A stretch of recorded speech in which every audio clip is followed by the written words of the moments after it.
Hello students, welcome back. This is Rajesh Nagdevi और आज मैं डिस्कस करूंगा एप्लीकेशन ऑफ एनसीआर में how many number of triangles form. ठीक है, इसमें एनसीआर का एप्लीकेशन कैसा है। अब आपने बहुत रेगुलरली ये क्वेश्चंस को देखा होगा।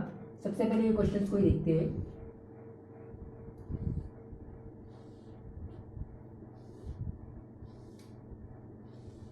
अब बताइए इसमें टोटल कितने ट्राइंगल्स हैं। तो आप बहुत सारे एंट्रेंस एग्जाम्स या आप 6, 7, 8 क्लास में भी ये क्वेश्चंस को देखे होंगे। ये एक्चुअली में एसएससी का एग्ज़ाम, रेलवे का एग्ज़ाम और आईएएस का एग्ज़ाम्स, ऐसे एग्ज़ाम्स में, यूपीएससी के एग्ज़ाम्स में ये क्वेश्चन पूछे जाते हैं कि इसमें टोटल नंबर ऑफ ट्राइंगल्स कितने हैं।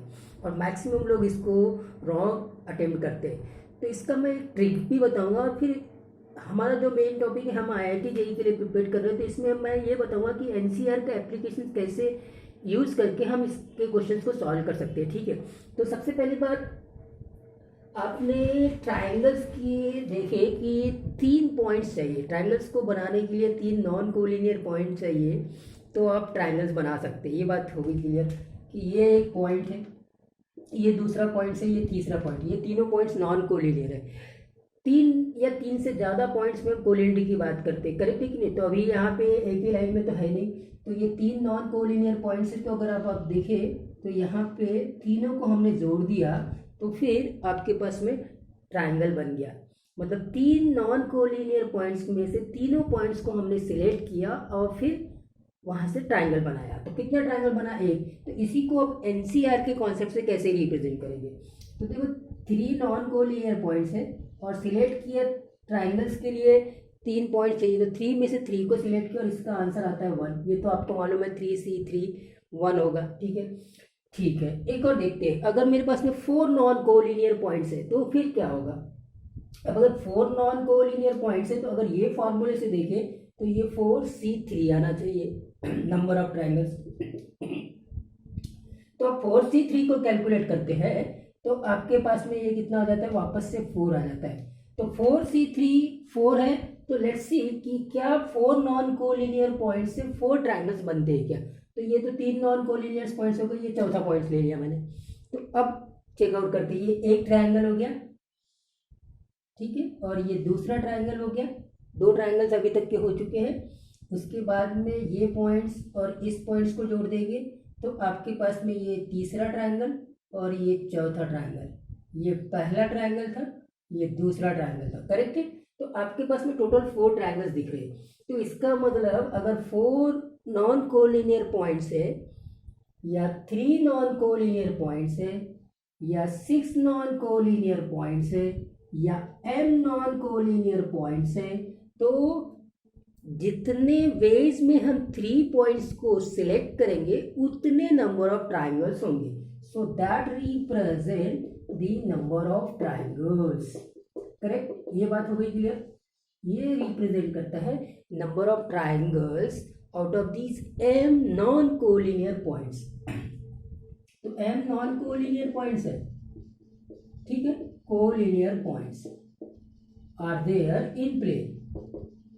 तो फिर जब m नॉन कोलिनियर पॉइंट्स है तो नंबर ऑफ ट्राइंगल्स कितना हो गया, number of triangles form is actually given by MC3, correct. These are the total number of triangles formed.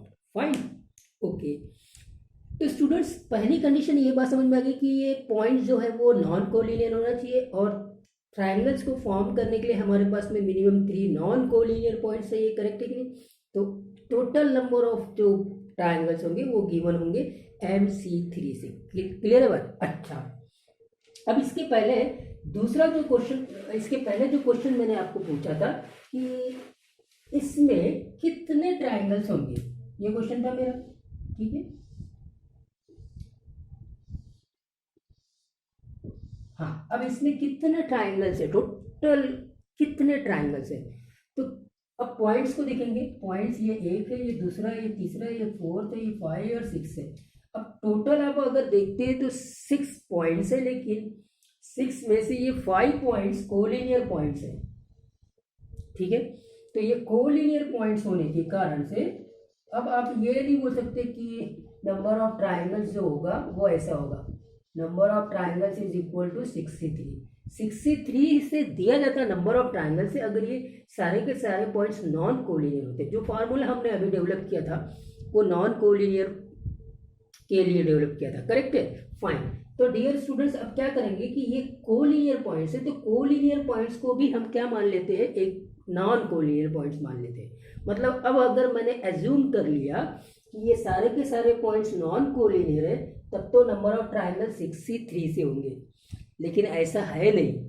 Actually में वहाँ जो 5 पॉइंट्स है 1 2 3 4 और 5, ये 5 पॉइंट्स कोलिनियर है। तो 5 पॉइंट्स अगर नॉन कोलिनियर थे तो जितने ट्राइंगल्स उनने बनाने थे वो सब इसके अंदर आ चुके हैं, करेक्ट है कि नहीं? क्योंकि अभी ये जो नंबर ऑफ ट्राइंगल्स रिप्रेजेंट कर रहा है एक्चुअली में तब रिप्रेजेंट कर रहा है जब all the 6 points are non collinear. तो ये एक्चुअली में कोलिनियर पॉइंट्स है। तो इस पॉइंट से जो 5 पॉइंट्स कोलिनियर है उसको हमने अगर अज्यूम किया कि वो नॉन कोलिनियर पॉइंट्स थे, तो उनसे बनने वाले जो ट्राइंगल दैट इज 5C3 वो इसके अंदर आ गए। मगर ये पॉइंट्स नॉन कोलिनियर तो नहीं है, ये 5 पॉइंट्स एक्चुअली में कोलिनियर, और कोलिनियर पॉइंट से कोई भी ट्राइंगल नहीं बनता, इसीलिए इसको यहाँ से सब्ट्रैक्ट कर देंगे और अब जो रिमेनिंग होगा वो एक्चुअली में नंबर ऑफ ट्राइंगल्स को रिप्रेजेंट करेगा, करेक्ट है। तो स्टूडेंट्स अब यहाँ से एक फार्मूला बन जाता है कि अगर प्लेन में m पॉइंट्स है out of which n points are collinear, ठीक है, तब नंबर ऑफ ट्राइंगल्स की बात करेंगे, तब नंबर ऑफ ट्राइंगल्स क्या होगा, MC3 माइनस NC3, ये बन गया नंबर ऑफ ट्राइंगल्स का। खैर यहाँ कैलकुलेट करते हैं, अब मैं ट्रिक में भी आ रहा हूँ, यहाँ कैलकुलेट करते 6C3 मतलब 6 into 5 into 4 divided by 3 into 2 into 1, 5C3 मतलब 5 इंटू 4 डिवाइडेड बाई 2, करेक्ट है। 5C3 को अपन क्या लिख देंगे 5C2, और 5C2 कैसे निकालेंगे 5 इंटू 4 इंटू 2 इंटू 1, करेक्ट है क्या, फाइन। तो स्टूडेंट्स अगर आप देखिए तो ये पूरा 6 कट गया, यहाँ से ये 2 कट गया, ये हो जाएगा 20 माइनस 10, फाइनली आंसर आ गया आपका 10। तो ये हो गया हमारा एनसीआर का application to find out the total number of triangles. तो यहाँ जो टोटल नंबर ऑफ ट्राइंगल्स है वो एक्चुअली में 10 है, गॉट द पॉइंट, फाइन। अब स्टूडेंट्स मैं आपको वो ट्रिक भी बता देता हूँ जो जनरली जो रेलवे की एग्जाम, जो यूपीएससी की एग्जाम, एसएससी की एग्जाम, इनमें यूज होती है। वो क्या ट्रिक है वो देखते हैं। इसके लिए क्या करो, आप ये देखो, ये ट्राइंगल है नंबर 1, ये दूसरा ट्राइंगल, ये तीसरा ट्राइंगल और ये चौथा ट्राइंगल, ठीक है। और अब टोटल नंबर ऑफ ट्राइंगल्स की बात करेंगे, तो टोटल नंबर ऑफ ट्राइंगल्स कैसे निकाला जाएगा तो ये 1 प्लस 2 प्लस 3 प्लस 4 कर दी, 4 प्लस 3 7, 7 प्लस 2 9, 9 प्लस 1 10, आ गया 10, ये भी 10 और ये भी 10। तो ये तो शॉर्टकट ट्रिक्स हो गया, इस शॉर्टकट ट्रिक से हम ऐसे इसको आसानी से निकाल सकते हैं, करेक्ट है। और ये हमारा एनसीआर का एप्लीकेशन, एनसीआर के एप्लीकेशन से अगर m पॉइंट्स प्लेन में है उसमें भी n पॉइंट्स कोलिनियर है, तो total number of triangles given by MC3 minus NC3, एक तो ये बात। अच्छा, फिर क्या होता है कि एनडीए लेवल की एग्जाम, MSCT की लेवल की एग्जाम्स, उसमें ये थ्योरी ही आपके क्वेश्चंस हो जाते हैं। कैसे कि आपने देखा कि ये MC3 ये एक्चुअली में रिप्रेजेंट करता है नंबर ऑफ ट्राइंगल्स, ठीक है, number of triangles form when there are m non collinear points, ठीक है सर। अगर नॉन कोलिनियर पॉइंट्स है तब ये नंबर ऑफ ट्राइंगल्स, इसी को कैसे लिखेंगे, MC3 को हम लिखेंगे m into m minus 1 into m minus 2 upon 3 into 2 into 1। ये इसको एलाबोरेट करने का तरीका, उधर से 3 कंटिन्यूस फैक्टर डिक्रीजिंग वे में और इधर से भी 3 कंटिन्यूस फैक्टर्स 3 के लिए, करेक्ट है। तो ये हो गया students m into m minus 1 into m minus 2 divided by 6। तो ये ऑप्शन में दिया रहेगा आपके कि total number of triangles form by the m non collinear point is given by option number 1, m into m minus 1 m minus 2 divided by 6। और ये MC3 आपको कॉन्सेप्चुअली एक्सप्लेन करता है कि we need 3 non collinear points to form a triangle, correct है। And there are total m non collinear points, तो जितने number of ways से ये 3 पॉइंट्स को हम सिलेक्ट करेंगे out of the m non collinear points, उतने नंबर ऑफ ट्राइंगल्स होंगे। ये बात उसको समझ में आती है, करेक्ट है। और फिर एनसीआर को एलाबोरेट करने के कॉन्सेप्ट से लगाते हुए ये बन जाता है finally, got the point, fine. तो इसी हिसाब से आप इसका भी फार्मूला बना सकते हैं। MC3 माइनस NC3 का फार्मूला क्या हो जाएगा, m into m minus one into m minus two minus n into n minus one n minus two divided by 6, correct है कि नहीं। ये फार्मूला इसका बन जाएगा। आई होप दैट ये दोनों बातें क्लियर हुई होगी। अब छोटे छोटे प्रॉब्लम देख लेते हैं। छोटे छोटे क्या प्रॉब्लम्स रहेंगे कि आपके पास में ये दिया हुआ है, first problem 10 non collinear points, ठीक है, non collinear points in a plane. तो अब मुझे निकालना है नंबर ऑफ ट्राइंगल्स, ठीक है। तो नंबर ऑफ ट्राइंगल्स कितने होंगे वो बताना है। तो ये हो जाएगा 10C3 मतलब 10 इंटू 9 इंटू 8, 3 इंटू 2 इंटू 1, 3 से ये 3 बार, 2 से ये 4 बार, टोटल आ गए 120 आंसर, करेक्ट, फाइन। दूसरा क्वेश्चन कैसे बनेगा, 10 पॉइंट्स। अब यहाँ नॉन कोलिनियर था, यहाँ पे क्या था, नॉन कोलिनियर पॉइंट्स थे, ऑलरेडी गिवन है। अब यहाँ पे 10 points are in a plane, ठीक है, प्लेन में 10 पॉइंट्स है, out of which 5 points are lying on same straight line। अब सेम स्ट्रेट लाइन में है, इसका मतलब वो कोलिनियर पॉइंट्स है। तब नंबर ऑफ ट्राइंगल्स क्या होंगे, तो अब नंबर ऑफ ट्राइंगल्स क्या होंगे, तो नंबर ऑफ ट्राइंगल्स अब बनेंगे 10C3 माइनस 5C3। 10C3 अभी अभी आपने कैलकुलेट किया 120, और 5C3 क्या होगा, 5C2 के इक्वल हो जाएगा, 5 into 4 divided by 2 that is 10। Total आ जाएगा 110 स्टूडेंट्स, 110। ये दो क्वेश्चन हो गए, ठीक है। और यही दो वेराइटीज के क्वेश्चन हो जाते हैं।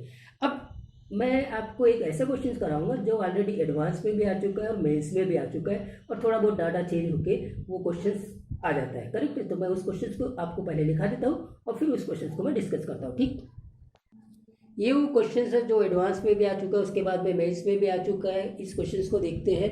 क्या क्वेश्चन में बोला है कि let Tn denotes the number of triangles. Tn किसको रिप्रेजेंट करता है, नंबर ऑफ ट्राइंगल्स को, which can be formed using the vertices of a regular polygon of n sides। अब regular polygon of n sides है, n sides है, इसका मतलब n vertices है, मतलब n नॉन कोलिनियर पॉइंट्स है। तो n नॉन कोलिनियर पॉइंट्स जो नंबर ऑफ ट्राइंगल्स रिप्रेजेंट कर रहा है उसको Tn से रिप्रेजेंट कर रहा है, मतलब Tn एक्चुअली में आपका NC3 है। क्लियर हो गई बात। ये क्वेश्चन बोल रहा है कि Tn represent the number of triangles form by the n sided polygon, correct है कि नहीं, ठीक है, फाइन। तो डियर स्टूडेंट्स यहाँ पे फिर क्या दिया हुआ है, if Tn plus 1 minus Tn equal to 21 find n। तो देखो Tn अगर NC3 है तो T ऑफ n प्लस 1 क्या होगा, ये भी नंबर ऑफ ट्राइंगल्स को रिप्रेजेंट करेगा, but with that polygon having the n plus 1 sides, so the total number of triangles in that situation is n plus 1 C3। और अब इस रिलेशंस को वेरीफाइड करते हैं। तो ये रिलेशंस किसमें का आ गया, n plus 1 C3 minus n C3 that is equal to 21। और अब इसको सॉल्व करना है। अब इसको सॉल्व करने के लिए भी आपको प्रॉपर्टीज को अगर आप यूज कर लेते हैं तो बहुत आसानी से सॉल्व कर सकते हैं। अब इसको देखो n plus 1 C3, n plus 1 C3 में n प्लस 1 से ये पता चल रहा है कि यहाँ पे क्लबिंग प्रॉपर्टी यूज हुई है। इसको मैं इसी चीज को कैसे लिख सकता हूँ, तो वो आसान कैलकुलेट कर देगा। ये एक्चुअली में कन्वर्ट हो जाएगा NC2 plus NC3 minus NC3 that is equal to 21। ये जो NC2 प्लस NC3 है इसमें क्लबिंग प्रॉपर्टी लगी है, करेक्ट है। इसमें आप क्लबिंग प्रॉपर्टी लगाते हैं NC2 प्लस NC3 तो वो n प्लस 1 C3 के इक्वल होता है। ये क्लबिंग प्रॉपर्टी आपने देख चुके हैं, करेक्ट है। क्या क्लबिंग प्रॉपर्टी बोलो, NCR plus NCR minus 1 equal to NN, यहाँ से n प्लस 1 हो जाता है C, और इन दोनों में जो बड़ा है R, तो यहाँ पे भी वही चीज़ आ गई कि n है तो ये n प्लस 1, इन दोनों में जो बड़ा है वो 3, क्लब कर दिया इनको।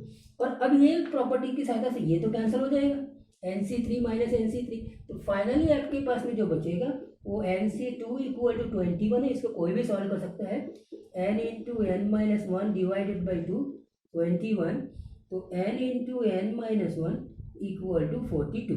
अब n into n minus one equal to 42, इसको भी सॉल्व करते हुए मैंने बताया कि यहाँ पे तो चूंकि कंटिन्यूस नेचुरल नंबर का मतलब दो कॉन्जिक्यूटिव नेचुरल नंबर का प्रोडक्ट है तो 42 आ रहा है, तो यहाँ से ये पता चल जाएगा कि n इक्वल टू क्या आ जाएगा 7, क्योंकि ये 7 और ये 6, 7 6 है 42, तो n इक्वल टू 7। बड़ा सिंपल हो गया, कैलकुलेशन आपने बहुत आसानी से बना लिया, कुछ आपने प्रॉपर्टीज लगा दी एनसीईआर की, और फिर ये क्वेश्चंस को स्टूडेंट्स यहाँ पे जो डाटाज है उसको थोड़ा चेंज कर करके क्वेश्चंस को दूसरे तरीके से पूछ सकता है, करेक्ट है। तो बहुत अच्छा क्वेश्चन है, बहुत आसानी से आपने सॉल्व कर लिया, यहाँ कोई इशू नहीं है। तो ये था नंबर ऑफ ट्राइंगल्स। तो अब मैं इसको फिनिश करने के पहले फिर से आपको वापस से वो जो एंट्रेंस लेवल पे एसएससी, रेलवे, यूपीएससी, आईएएस इसके एग्जाम में जो क्वेश्चन आता है उसको फिर से एक बार डिस्कस करता हूँ थोड़ा दूसरे वे में। तो वो क्वेश्चन हमारा ये था, क्या क्वेश्चन था देखो, ठीक है। अब आपको मालूम चल गया नंबर ऑफ ट्राइंगल्स कितने, 1 2 3 4। तो नंबर ऑफ ट्राइंगल्स अभी कितने हो गए बोलो, तो नंबर ऑफ ट्राइंगल्स हो जाएंगे 1 + 2 + 3 + 4 दैट इज इक्वल टू 10। ये तो हो गया हमारा ट्रिक, शॉर्टकट ट्रिक। और इसको एनसीईआर के एप्लीकेशन से देखेंगे तो वर्टाइसिस नंबर 1 2 3 4 5 कोलिनियस है, तब ये नंबर ऑफ ट्राइंगल्स किससे दिए जाएंगे, 6c3 - 5c3, तो that is equal to 6c3 हमने देखा था कितना आया था, तो कैलकुलेट कर लिया था तो 20 और ये 10 और दैट इज इक्वल टू 10। ये तो हो गया, कोई इश्यू नहीं है। फाइनली अब दूसरा क्वेश्चन इसमें आ गया कि अगर मैंने यहाँ पे एक और लाइन बना दिया और अब बोला कि अब टोटल नंबर ऑफ ट्राइंगल्स कितने हैं, तो डियर स्टूडेंट्स यहाँ पे भी वही केस बनेगा। पहले इसके साथ में ये 10 टोटल नंबर ऑफ ट्राइंगल्स बने, इसके साथ में ये 10 टोटल नंबर ऑफ ट्राइंगल्स बने, तो नंबर ऑफ अब जो ट्राइंगल्स होंगे वो 10 + 10 दैट इज इक्वल टू 20 या 2 × 10 ऐसे भी बोल सकते हैं, करेक्ट है। तो फाइनली इसको अगर हमको एनसीईआर के एप्लीकेशन से लिखना है तो पहले इस केस को हटा के इसी केस को लिखेंगे। तो अब यहाँ पे नंबर ऑफ ट्राइंगल्स जो होंगे, हाँ अब number of triangles 2 × 6c3 correct -5c3 that is equal to 2 × 10 that is equal to 20। तो मैंने शॉर्टकट ट्रिक्स भी बता दी और एनसीईआर का कैसा एप्लीकेशन करके हम टोटल नंबर ऑफ ट्राइंगल्स निकाल सकते हैं इसको भी मैंने डिस्कस कर दिया।